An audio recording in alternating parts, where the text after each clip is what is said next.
O episódio conhecido como Neemias e o compromisso do povo com a aliança de Deus, narrado em Neemias capítulo 9 e 10, acontece após o retorno do povo de Israel do exílio na Babilônia. Era um tempo de reconstrução não apenas das muralhas de Jerusalém, mas do coração espiritual de uma nação que havia perdido o senso da presença divina. As casas ainda cheiravam a poeira das ruínas antigas, mas nos rostos cansados começava a brilhar a esperança.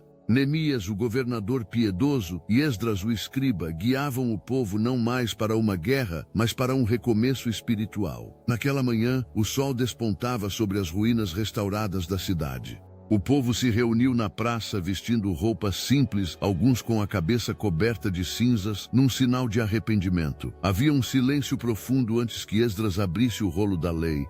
Neemias observava de longe e pensava: reconstruímos muros, mas será que o coração deles realmente voltou para Deus? Ele sabia que um muro de pedra sem fé não protegeria ninguém. O que sustentaria Jerusalém seria a obediência e a comunhão com o Senhor, não apenas muralhas externas. Os levitas tomaram a palavra em oração, e os sons de arrependimento ecoaram. Tu és justo em tudo o que nos aconteceu, clamavam. O povo se lembrava da desobediência de seus antepassados e de como Deus, mesmo os corrigindo, nunca havia se esquecido deles. Neemias observava lágrimas caírem no chão de pedra, lágrimas que lavavam séculos de distanciamento espiritual. Naquele cenário de confissão, a fé renascia.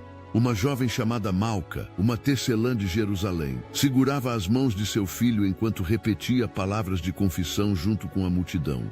Mamãe, perguntou o menino de voz curiosa, por que estamos chorando se Deus já nos trouxe de volta para casa? Ela o olhou com ternura. Porque, meu filho, voltamos para a nossa terra, mas agora queremos voltar também para o coração de Deus. Era isso, a restauração externa não bastava sem a transformação interior. Ali, cada pessoa desejava renovar um pacto de fidelidade com o Senhor. Neemias então se levantou entre o povo. Sua voz ressoou com autoridade e doçura. Irmãos e irmãs, o Senhor foi bom conosco. Ele nos deu força para reconstruir e agora devemos entregar-lhe nossas vidas de novo. Que este dia seja o começo de uma nova história, uma história obediente, pura e justa.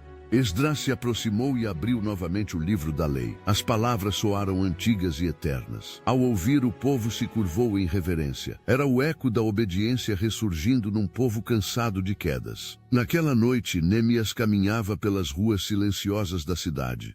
Passou diante das portas restauradas, das torres erguidas, e sentou-se olhando para o céu. Senhor, orou em voz baixa, dá-nos um coração firme. Fizemos promessas outras vezes e fracassamos. Que agora não revivamos antigas infidelidades. A lua iluminava seu rosto cansado, e ele sentia algo profundo, uma paz que só vem de quem deposita a confiança no poder de Deus, não em esforços humanos. Neemias sabia que o verdadeiro milagre não era a reconstrução de muros, mas o reerguer da comunhão entre o homem e o Criador. Nos dias seguintes, o povo todo se comprometeu por escrito. Príncipes, levitas e chefes assinaram o pacto. Malca, a tecelã, observava de longe e dizia ao filho: vê você, minha criança, nem sempre estar perto de Deus é fácil, mas é sempre possível quando o coração decide mudar.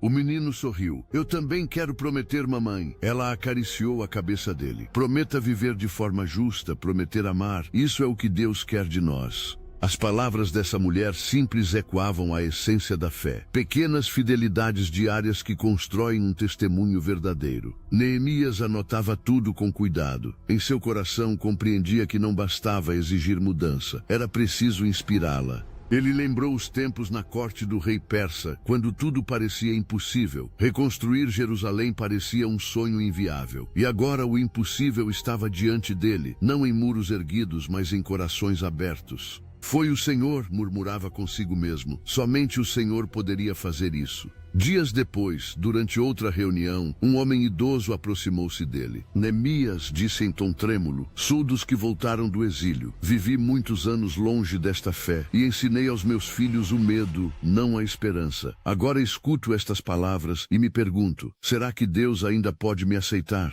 Neemias segurou-lhe as mãos e respondeu com firmeza: Deus nunca te deixou. Fomos nós que nos afastamos. Volta o teu coração, e ele o renovará. Nosso Deus é um Deus de novos começos. O homem chorou, e Neemias percebeu que aquele era o verdadeiro templo restaurado. O coração rendido, O tempo passou e Jerusalém começou a florescer novamente, desta vez não apenas nas paredes, mas na justiça. Nos mercados o povo falava com honestidade. Nas casas, orações substituíam murmúrios. O menino de Malca cresceu vendo o testemunho de uma geração que decidiu reescrever sua história na presença de Deus. A confiança coletiva inspirava até os mais frágeis. A fé se tornara renovação cotidiana, não mero ritual. Neemias sabia que a obediência sustentaria o futuro da cidade mais do que qualquer exército ou fortaleza. Esse episódio nos ensina algo essencial. Reconstruir o que foi destruído é possível, mas requer primeiro reconhecer o que quebrou dentro de nós.